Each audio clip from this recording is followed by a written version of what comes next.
Did you know that you can study a master's in medicine? Yeah, you heard me right. So instead of doing the traditional 6 years or 7 years studying medicine, you can actually study a master's in medicine for 4 years. And we are going to talk to you about that.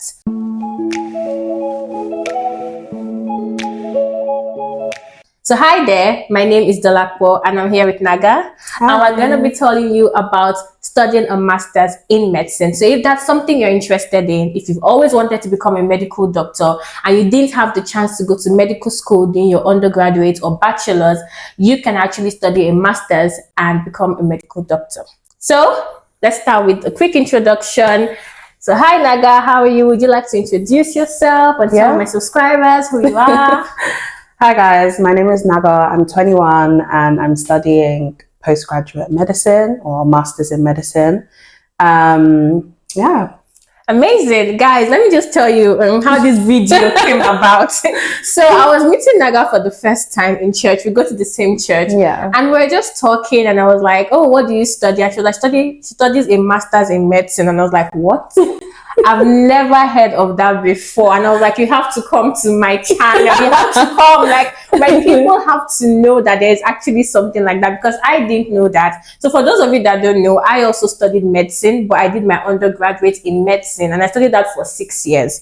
Trust me, if I knew there was an opportunity like this to study a master's in medicine afterwards, because, you know, most people just realize that, or most people just think that you can only become a medical doctor only if you go through medical school, like for your undergraduate degree. Yeah. So I think this video is going to be so helpful. For if that's something you're interested in, definitely keep watching. So Naga, my next question is, can you share your journey of pursuing a master's in medicine? So what actually motivated you to pursue this path? And first of all, what did you do for your undergraduate? Okay. So I studied biomedical science for my undergraduate degree. Okay. And you know, my path, it was kind of the typical path where you don't get into medicine the first time.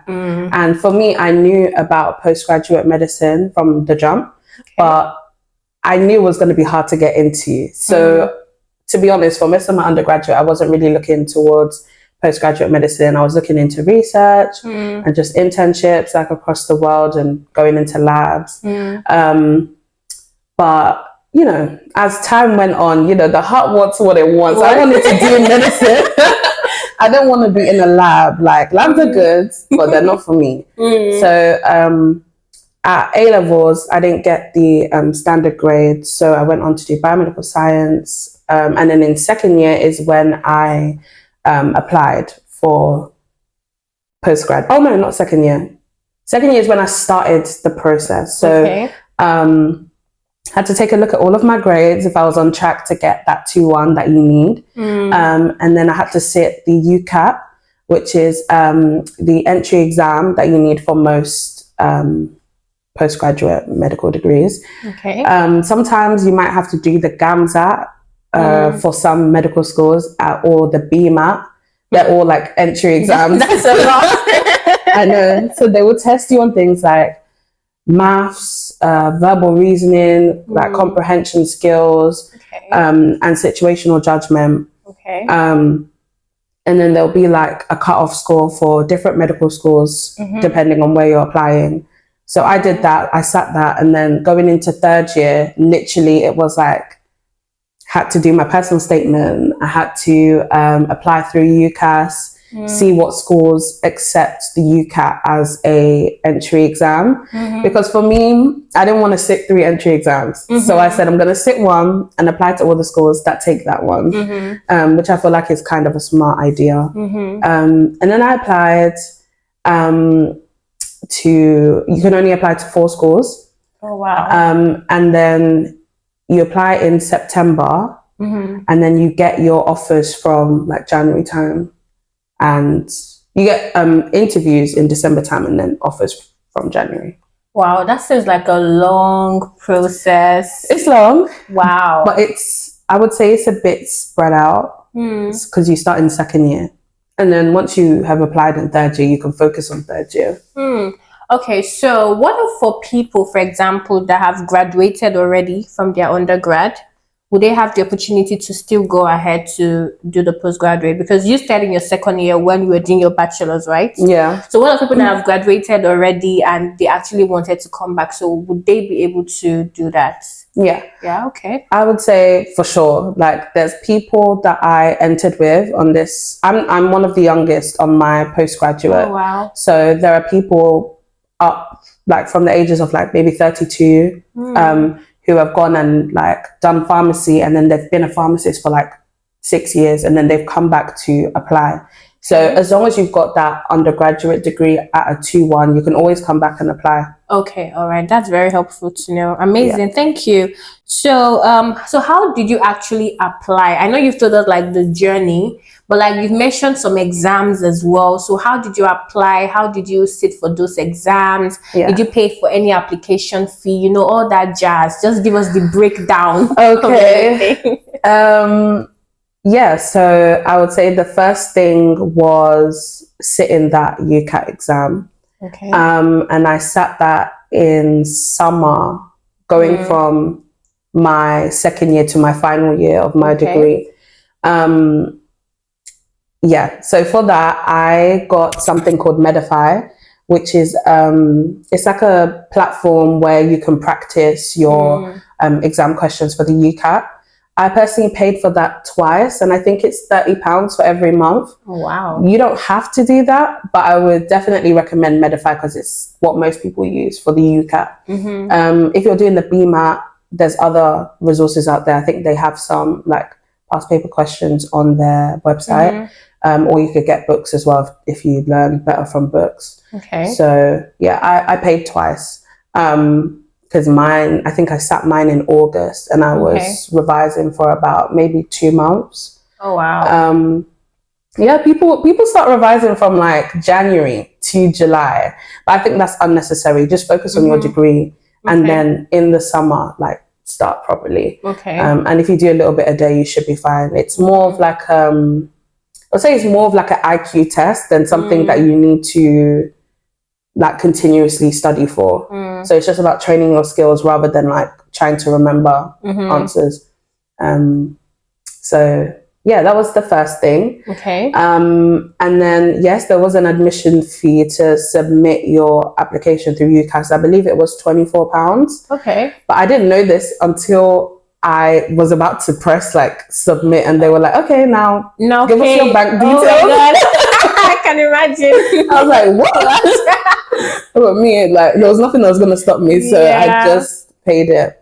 Okay. And yeah, like your personal statement, obviously you have to do that as well. And it has to be within the cutoff. I can't remember how many characters it was, but it's about like a page, like just an A4 page. Oh, wow. And yeah. And what was the exam like? Like you said it's UCAP, so is that UCAP? UCAT. UCAT, okay. Yes, and what is it, like a clinical exam or? So, do you know like the 11 plus exams? No. If you know the 11 plus exams, it's a bit like that. Like it is just verbal reasoning, which is like comprehension. So they'll give you like a text, and then they'll tell you, okay, now tell me about this text, or tell me, I don't know, what was the name of this person, but obviously a lot harder than just that.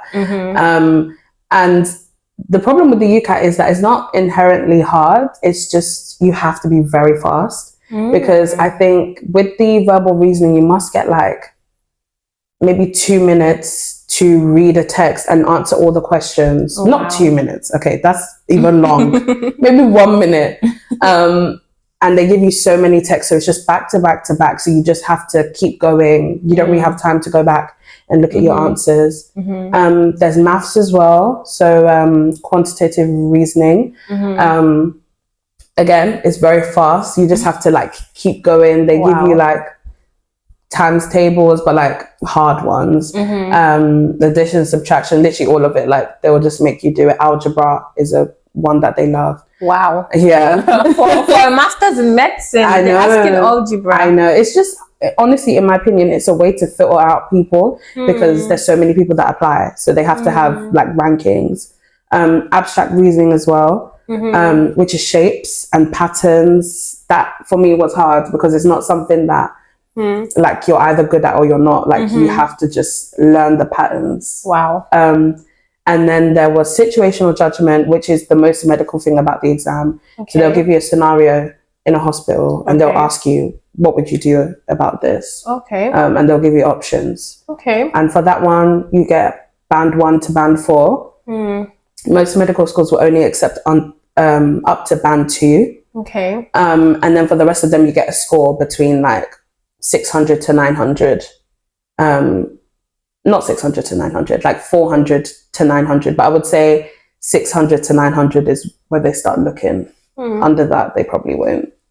Wow. Yeah. Wow, that's very interesting. I didn't even know that it was this long. And I feel like, of course, because they want you to study medicine, or you're going to study medicine as well, they have to make the entry a bit difficult. So I don't know why, but yeah.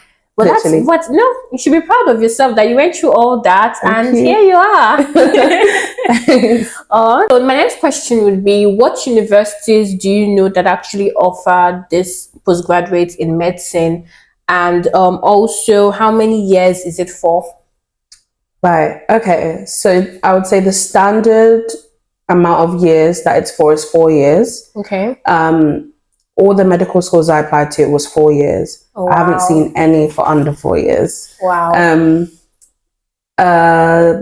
Where did I apply? So I applied to Southampton. Okay. I applied to Sheffield. Okay. I applied to Queen Mary's and King's College because I'm from London, so I wanted to be in London. But those ones are very competitive. Yeah, I can imagine. Yeah. So yeah, I applied to all 4 of those, and I ended up at Sheffield. Okay. Other places I know that do postgraduate, but you might have to sit a different entry exam, which is why I didn't apply to these. Okay. So Swansea, so that's in Wales. I think Queen's Belfast does it too.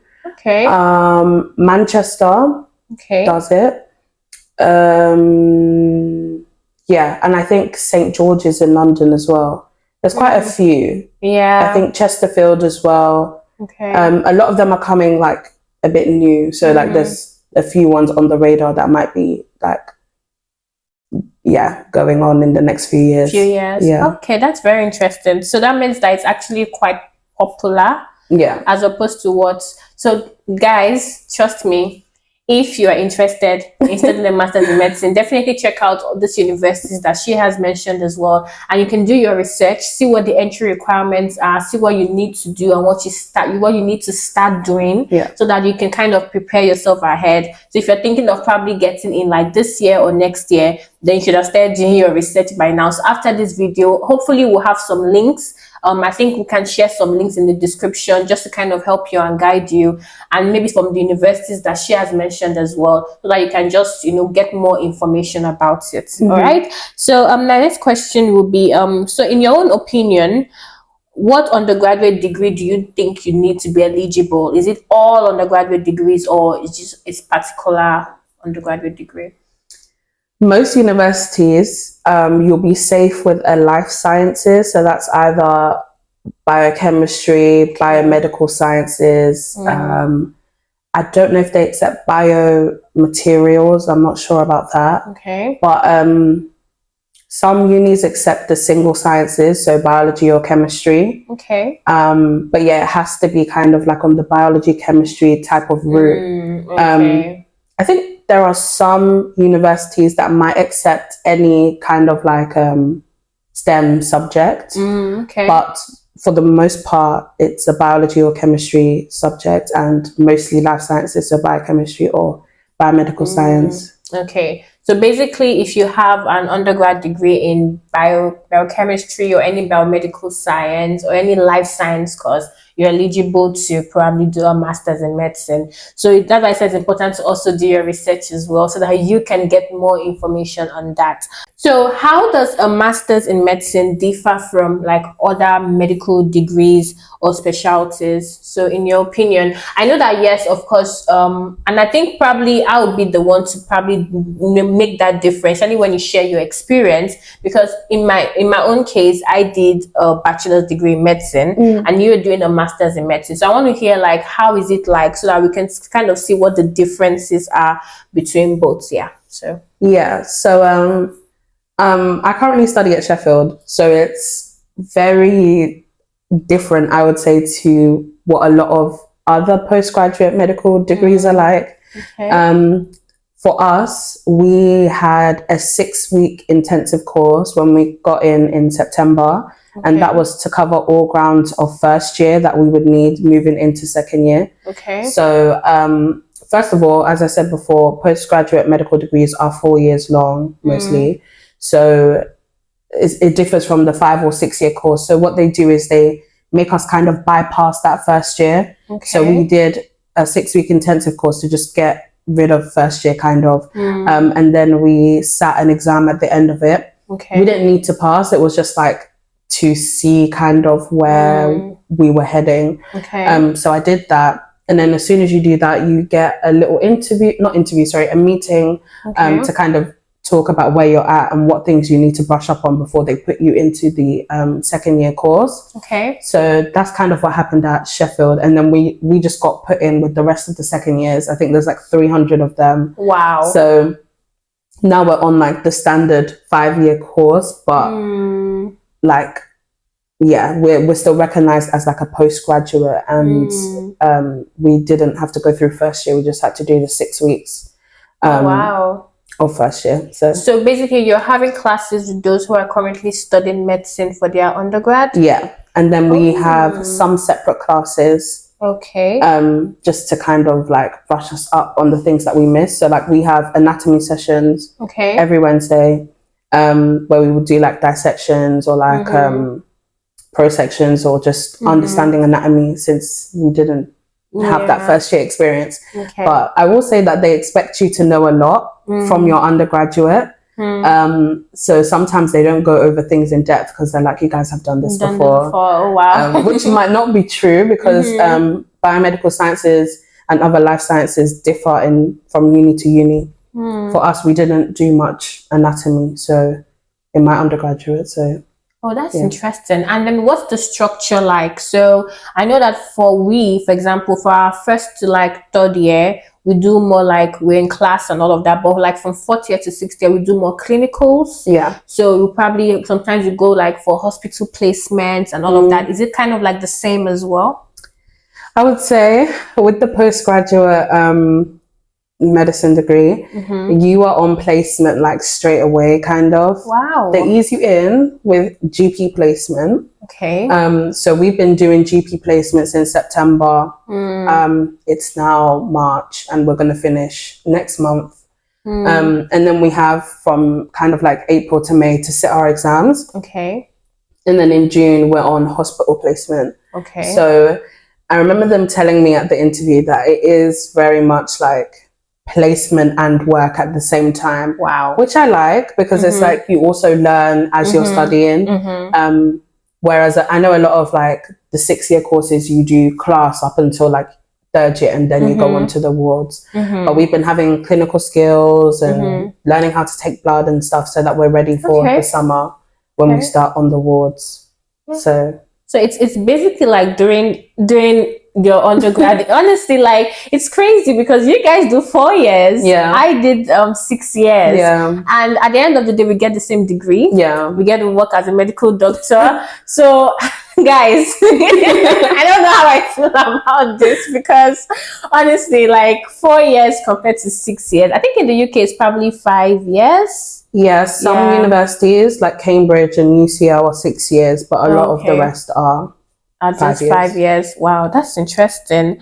Okay, so I'm guessing this is a question, but I'm guessing we've already kind of answered it. And it's, can you work as a medical doctor with a postgraduate medical degree?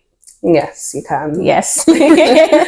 And what opportunities are there for like specializing or a form of like career advancement if you have a master's in medicine? So my question would be like, for example, you have the same degree, but do you think like there's any like opposition or there's any bias that, okay, because you didn't do an undergrad in medicine, the job opportunities or career opportunities may not be out there, or specializations may not be out there? Or do you think it's just equal and the same as like doing an undergrad in medicine?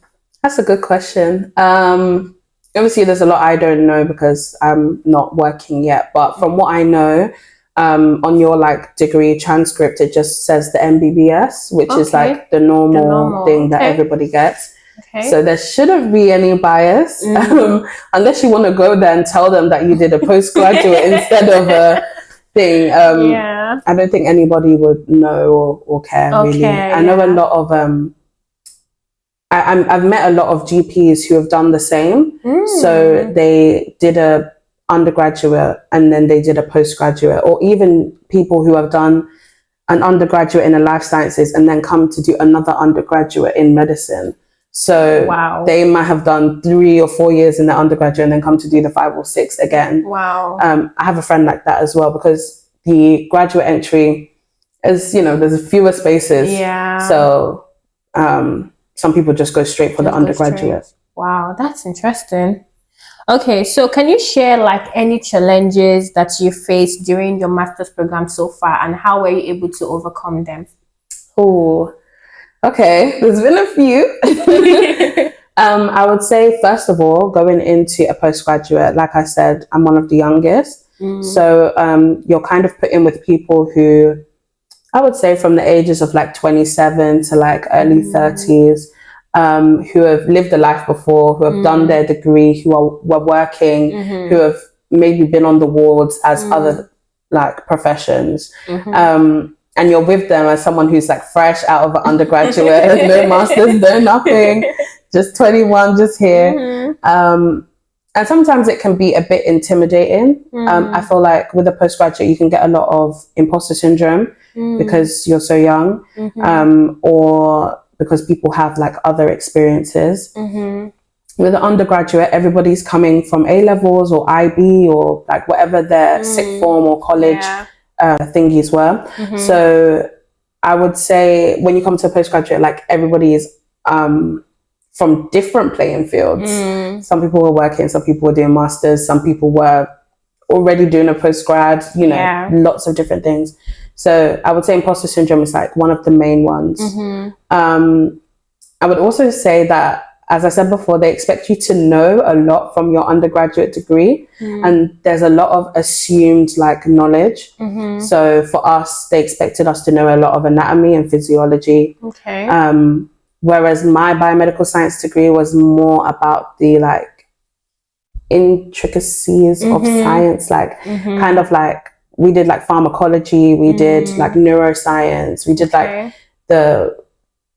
a science on a molecular level.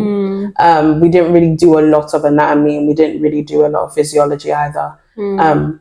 So I would say don't stress yourself out in the summer trying to learn all of it, but definitely just brush up on your undergraduate knowledge, because it can be a bit intimidating. I would say those are like the main challenges. Thank you. That's very, very helpful to know. Thank you. And then finally, what advice would you give to aspiring medical professionals that are considering pursuing a master's in medicine? Oh, okay. My first advice is just apply. Just apply. Like, even if the odds are against you, even if you feel like there's no way you can get in because of the amount of spaces, just apply. Like for me, there was 15 spaces in my postgraduate.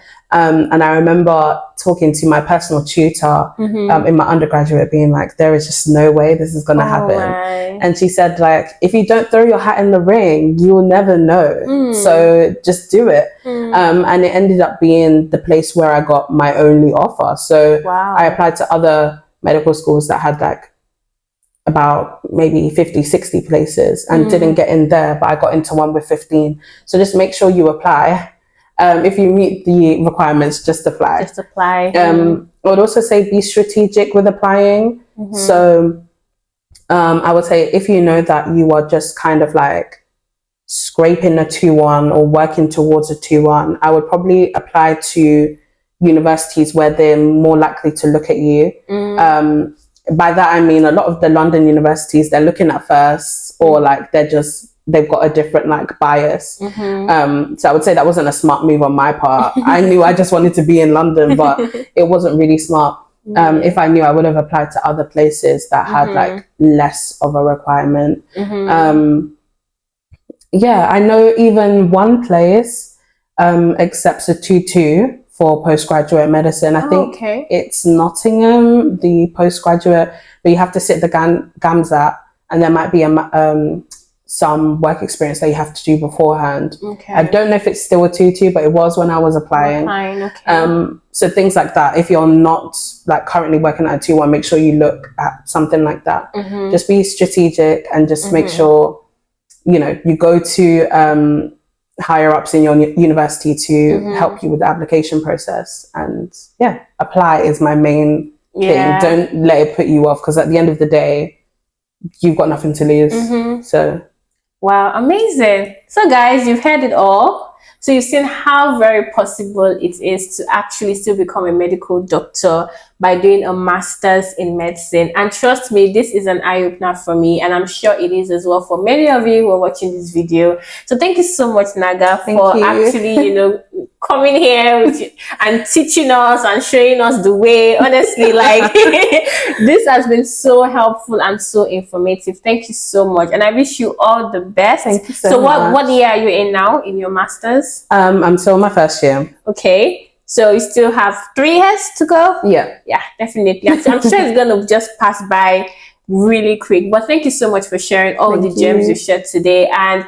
guys, remember, if you really enjoyed this video and you found it informative, don't forget to like, to share, and definitely please subscribe to this channel as well to get more helpful videos and more information that can help you. So like I said earlier, if you're someone that is interested in becoming a medical doctor and you probably didn't study medicine in your first degree or your undergraduate degree, you still have a chance and an opportunity to do a master's in medicine, and your dream of becoming a medical doctor could just come true. So like Naga shared, just apply, believe in yourself, even if it feels like the odds are against you. Just, you know, keep pushing, and you never know, could just come out, you know, victorious. All right, then thank you so much, Naga, once again. Hopefully Naga will be in my channel, or she'll come and feature again for another video. I don't know what's gonna be, but we'll see. We'll see. Oh, thank you, thank you.